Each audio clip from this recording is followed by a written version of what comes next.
Ms. Yu, on October 18th, 2019, a grand jury for the Suffolk County returned one indictment against you. Offense 001, manslaughter. At this time, do you wish to waive the formal reading of the indictments? Yes, I waive the formal reading on behalf of my client. And how do you now plead? Not guilty. Thank you. Madam Magistrate, if I may lay out a statement of the allegations in this case. Please do. At approximately 8:36 a.m. on Monday, May 20th, 2019, officers with the Boston Police, MBTA Transit Police, and Northeastern University Police responded to multiple calls for a report of an individual who fell from the roof of the Renaissance parking garage onto the lower busway of the Ruggles MBAT station in Roxbury. The victim's injuries were fatal. An initial review of witness statements and surveillance footage led investigators to conclude that the victim, 22-year-old Alexander Urtula, had jumped from the roof, that his death was not accidental nor the result of his being physically pushed off the roof, and that his girlfriend, the defendant before you, was present on the roof at the time Mr. Urtula jumped. After speaking with the defendant and Mr. Urtula's family members at the scene, investigators learned that on Sunday, May 19th, Mr. Urtula had driven to the Boston area from New Jersey with his older brother and his parents to attend his graduation ceremony from Boston College, which was scheduled for the morning of May 20th. Mr. Urtula spent the night before his graduation in the defendant's dorm room, which was located on the Brighton campus of Boston College. Instead of meeting his family at Alumni Stadium on the morning of his graduation as planned, Mr. Urtula left the defendant's dorm shortly before 7 a.m. and took an Uber directly to the Renaissance parking garage, arriving at around 7:30 a.m., where he then sent text messages to both the defendant and his older brother at approximately 7:38 and 7:41 a.m., expressing his intentions to end his own life. Mr. Urtula did not respond or answer multiple texts and phone calls from his brother or the defendant and stopped reading their messages. However, at some point between 7:38 a.m. and 7:49 a.m., Mr. Urtula turned his phone's location services on, allowing the defendant, who customarily monitored his location, to track him to the garage. The defendant proceeded to the garage, arriving at around 8:31 a.m. and was on the roof when Mr. Urtula jumped at approximately 8:44 a.m. Mr. Urtula's belongings, including his cellular telephone, were recovered from the roof by investigators, and a forensic extraction of that telephone was completed before it was returned to his family. A review of the contents of that forensic extraction, as well as witness interviews, prompted a joint investigation by the MBTA Transit Police and the Suffolk County DA's office. That investigation revealed that the defendant became physically, verbally, and psychologically abusive towards Mr. Urtula during the course of their year-and-a-half-long relationship, that the abuse intensified in the days and hours leading to Mr. Urtula's death, and that the defendant's abuse was the cause of Mr. Urtula's suicide. The defendant's abuse was witnessed by friends and classmates of both Mr. Urtula and the defendant, and is documented extensively in their text messages as well as Mr. Urtula's journals. The Commonwealth has developed evidence through a grand jury investigation that establishes the defendant's culpability in Mr. Urtula's death under both theories of involuntary manslaughter.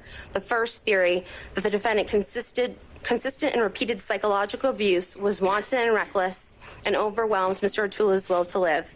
And under the second theory, in the context of their relationship, the defendant's abuse created a life-threatening condition which gave rise to a duty of the defendant to take reasonable steps to alleviate that risk, and the defendant failed to act.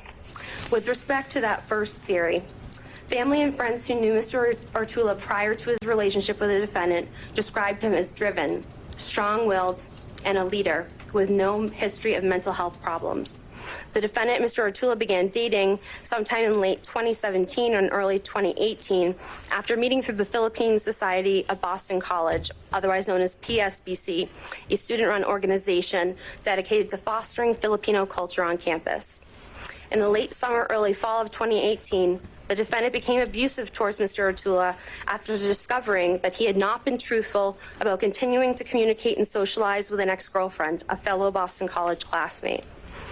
Witnesses will testify to multiple instances where they personally observed the defendant being physically and verbally abusive towards Urtula and threatening self-harm or suicide as a means to control him.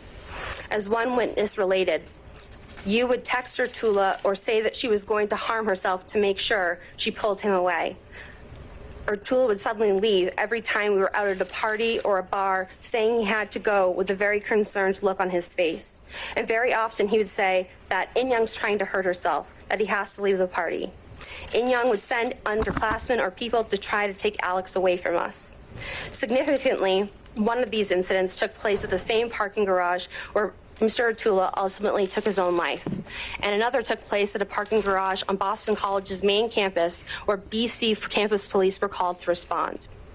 Witnesses will testify that Mr. Ortula was concerned that the defendant would take her life, and he expressed multiple times that the reason why he didn't feel comfortable ending the relationship was because he knew if he did that, she would do something drastic like hurt or kill herself.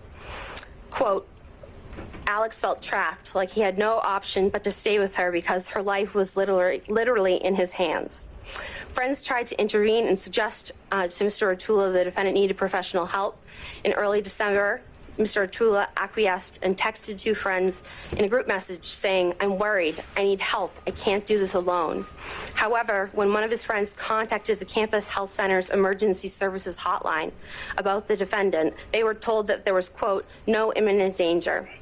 Between March 29th of 2019 and his death on the morning of May 20th, Mr. Ortula and the defendant exchanged 75,337 messages, with the defendant sending 47,130 of those.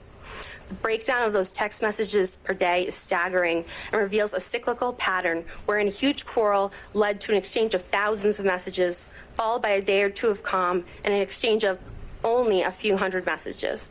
Call logs obtained also make clear that they were constantly communicating via FaceTime as well. These text messages demonstrate the power dynamic of the relationship.